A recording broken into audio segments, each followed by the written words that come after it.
here. I roll my gaze up for a second. His face is so pale. He's positively green. No, he stammers. No, I'm fine. I'm fine. I'm fine. Trying to make us all believe it, Drakes. Trying to say it. English accent, I keep losing it. He doesn't look fine. If anything, he looks ready to vomit. He seems the idea of murdering children doesn't sit well with him either. Sit too well with him either. If neither Lucius nor Avery will listen, then perhaps Draco will. You don't have to do this, Draco, I reply rapidly before anyone can stop me. It's not right, and you know that it isn't. I feel a whip-like streak burn across my face. I gasp, clutching my cheek as tears sting my eyes. Lucius is pointing his wand at me, his eyes still narrowed. And that look tells me everything I need to know. I'm hurting you for your own good. You wouldn't heed my visual warning, so heed a physical one. I like how I put his own thoughts into his accent. But of course, that's not what he says. That's what he'd like to say. I'm not going to tell you again, mudblood, he mutters. Go back to your work. And do not meddle in what does not concern you. Do you really think you have the power to change our minds about orders given to us by the Dark Lord himself? I press my lips together. I then look at the floor as I force myself to carry on working. I must be stupid, so stupid. Stupid to think he can change, or that I can change him. But those children... Well, what can I do? I must be able to do something. Like what exactly? And if you so reverse the task, Draco, then you can stay here this evening. Lucius says carelessly, I'm sure you will not be missed. There's a long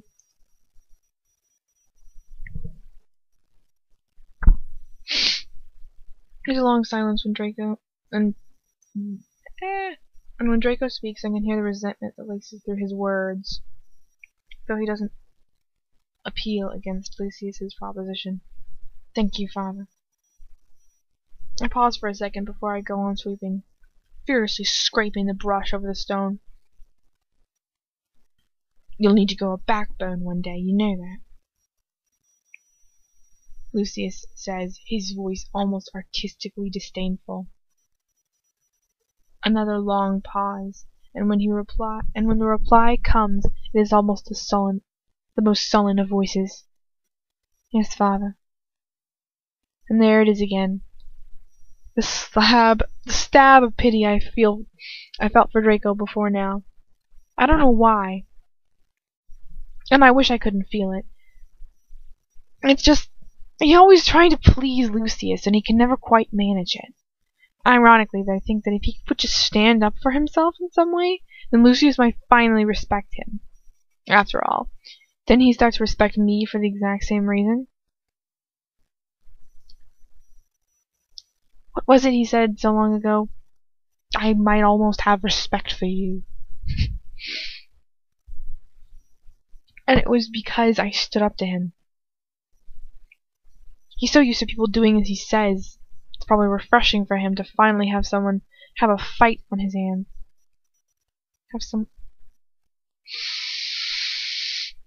Avery utters a high musical laugh. It's like nails running down a chalkboard. Never mind, Lucius, he drawls. Perhaps we could get someone else to help us. Maybe the Weasleys wouldn't mind lending a hand this evening if they're not too busy. I freeze where I am, ice clogging in my veins. No. No. My head snaps up and I see Lucius looking disdainfully, steadfastly at the map in front of him, not looking at Avery. But I can see the firmness in his jaw. He's thinking quickly, I can tell, and I know why. He might hate the Weasleys with a passion, but surely he hasn't forgotten that he owes Ron for keeping our secret for us, right? I think that might be pushing it a little too far, he mutters, his voice admirably nonchalant. After all, don't you think we don't want to drive them into rebellion, do we? Not when they have proved themselves to be so useful to our cause. Avery smirks, giving Lucius a sly, sideways look. The Dark Lord tells me that they might have already been driven into... The Dark Lord tells me they might have been driven into rebellion already. Breathing suddenly seems very difficult for me. The Weasleys wouldn't. I can't believe it. They wouldn't risk Ron's life. They just wouldn't. Avery must be lying. He must be. What other reason would he have to lie? It doesn't matter. All I know is that they wouldn't. What do you mean by that? Lucius mutters, his voice very still. Avery shrugs, inspecting his fingernails with apparent nonchalance. But there's something not right about this. Avery doesn't seem like the sort of person who just says it if it's not for a specific purpose. Idle conversation doesn't seem like something he'd go in for. Apparently what I tried to do to the boy and his little sister did not sit too well with them, he drawls. Since then they've been somewhat reluctant to follow orders.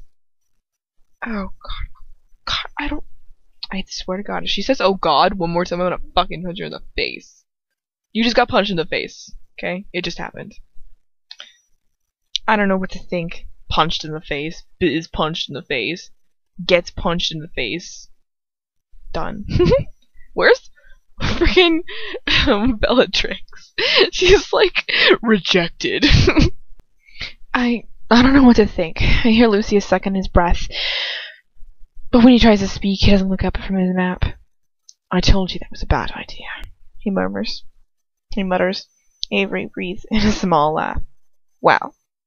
Well.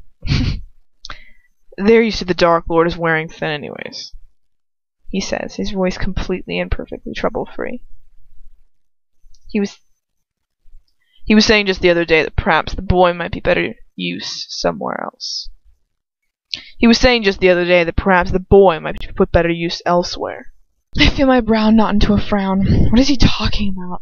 But Lucius raises his head slowly, looking as if he knows all too well what Avery's talking about, and doesn't like it one little bit. Draco, however, looks as confused as I feel. Avery's thin lips are pulled into the thinnest of cold smiles. He can't think to use him, Lucius drawls, as his voice comes into question. If Potter wouldn't come to the rescue of the Mudblood, he certainly won't come for the Weasley brat.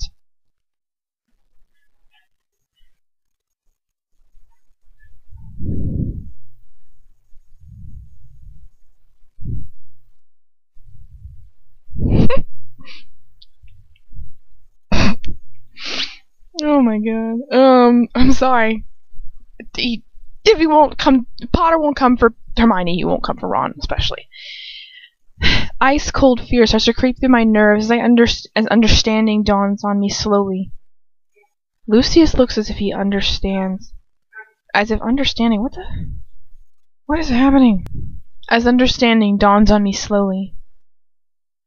Lucius looks as if understanding dawned on him way before it did on me, however. His face is set rigid, the way he always does when he's trying to hide his emotions. Well, to be honest, Lucius, I don't think he knows what to do, Avery drawls, and I have to wonder just how much of his conversation he already had planned. There's kind of a forced casualness to his words. His plan to use the Mudblood to lure Harry to him has failed twice now. It seems that he cares less for the girl than the Dark Lord had anticipated. I clench the broom hard, feeling pain dig into my heart like a knife. Such pain because I can't tell myself that's not true. Not anymore. Twice Harry has let me down. I know that he can't put me above the whole wizarding world, but still, it hurts. He's beginning to wonder whether the Weasley boy might be more effective to lure Potter to him. Avery goes on. We have heard from several sources that he was closer to Weasley than he was with the Mudblood anyways. That's true. Draco chips in. You never saw one without the other one. It's pathetic, really. And my stomach clenches again. I know that's true that Harry was closer to Ron.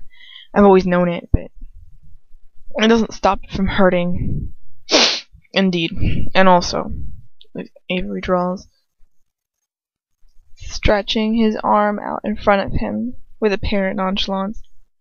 It may not be long before you can finally be able to dispose of her, Lucius. After all, if she is no more use to us, then she can only be a burden to you. I dare say you'll be pleased to be rid of her. I swallow down hard. Avery, he knows, or he suspects at least. He must do. And Lucius, oh God, he's gonna have to kill me. He'll have no choice but to do it so. He'll have no choice but to do so. It'll be his life, or mine. His face is white. He's looking at the map, but not seeing it, I know. His gaze is still and dark. His knuckles are white as his fingers dig into the desk. Both Avery and Draco are watching him, but Draco looks more intently somehow. He's frowning deeply at his father, looking as if his father's reaction doesn't make any sense to him. He shifts his eyes to me for a second, his gaze accusatory and deeply suspicious before he turns to father once again. Tentatively he reaches out, placing his hand on his father's arm. Father? Lucius stands up suddenly, his chair screeching along the floor. I suck in a breath, shaking where I stand. He brings his hand up to his eyes for the briefest of moments, collecting himself before he removes it once more. His face is calm and frozen again. Still again. Frozen. Please excuse me for a moment, he mutters, his lips barely moving. I must make the final arrangements for this evening. Without waiting for an answer, he turns and strides out of the room, slamming the door shut behind him. And then there is silence. Shaking. He's like the worst. Like, I don't want to be rude or anything, but like hiding affairs is not Lucius Malfoy's strong point. Like, look at his fucking face. Like, he's just like, he's like, you'll have to kill her. He's like, freaks the fuck out. Throws back chair. Excuse me. Sob, sob, sob. I have to go. Sob, sob, sob. Runs out of door. Slams the door behind him. It's like, geez, Luce, let's tone it down. I know you're upset and it sucks, but let's keep it the fuck together. You're embarrassing me. Yeah. Oh my god. Oh, press pause.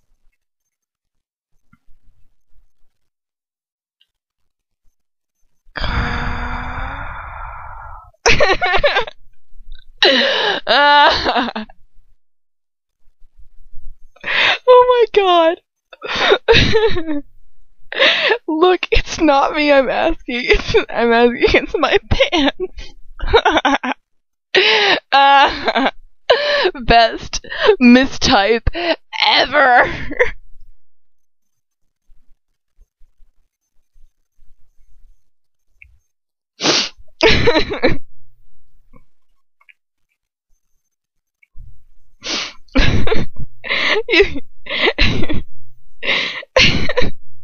He's like, look, it's not me, it's asking you, it's my pants.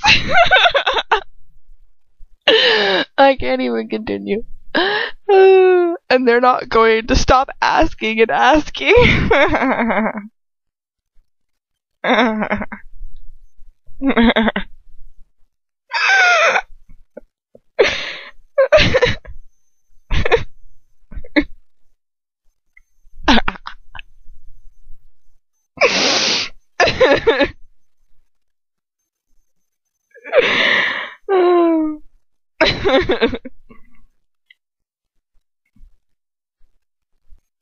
Shakily I turn my gaze to Draco and Avery. Nothing makes sense. I feel numb and lost. It's only when realization sinks into me that I start to shake. Draco looks at me, and his face is filled with suspicion and hate. He looks like he would like to watch me suffer slowly and indescribably for what I've done. He knew that his father cared about me, and of course he did. But now he's been reminded of it once again, and he can't stand it. I know that he can't. But Avery just smiles coldly at me with a horrible smile.